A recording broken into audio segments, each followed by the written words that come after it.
Salutare și bine am regăsit la un nou episod. Astăzi o să ne jucăm un joc pe nume Spider. Nu știu cum se joacă. Hai că puțin așa știu și eu ce face. Știu și eu unde se pune astea.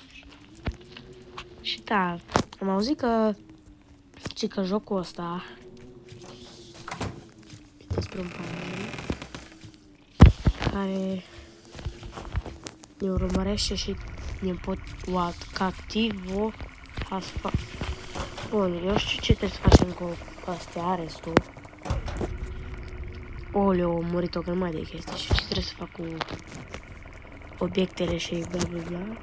Numai că puțin așa nu știu să mă ferez, e Spider. Nu, fix acolo e Spider-ul. Trebuie să fug de el. Aoleu. Nu am mai jucat jocul ăsta de mult timp. Dar nici nu cred că mai știu ce se întâmplă pe jocul ăsta. L-am văzut fix acolo. Mamma mia. Poate mă aud puțin mai înfundat, dar asta e din cauza că am găsit aceea o strategie unde nu mă poate prinde. Îs puțin răcit, de-aia mă aud așa înfundat. Și da. Panjenul ăsta mă campează. Am reușit să scap. Trebuie să mă duc pe aici. Nu.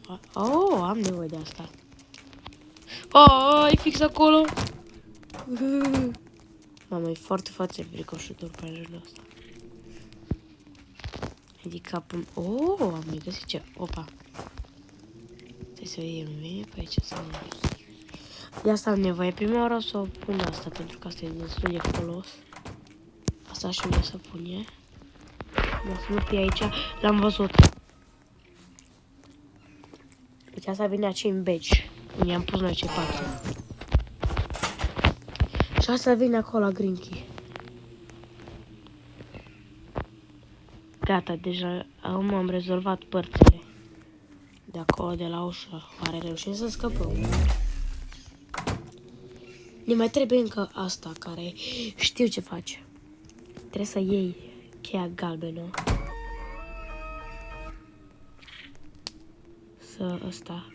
Să deschizi acolo. Și ce unde a lăsat cheia galbenă? Oare aici? Nu aici. Unde a lăsat-o? Am găsit-o. Și am mai să mergem.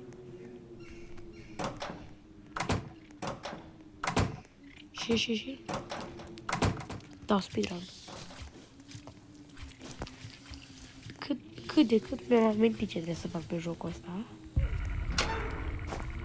Am murit unul. Și am luat purple key-ul. Și acum putem merge. Bine, mă! Și. Ia panjenule, haide. Nu mă prinzi.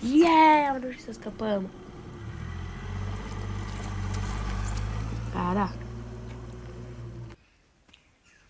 Ia să vedem. Nice.